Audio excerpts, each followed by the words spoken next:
பக்தரை, செம்மை வழிகளில் செல்லாதவரை, ஆண்டவராயிரம் பக்தரோடே அந்நாளிலே நியாயம் தீர்த்திடுவார். இயேசு கிறிஸ்து வருகின்றார்.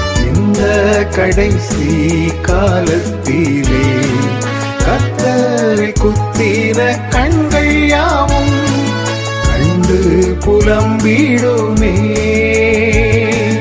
கர்த்தரை குத்தின கண்கள் யாவும் கண்டு புலம்பிடுமே.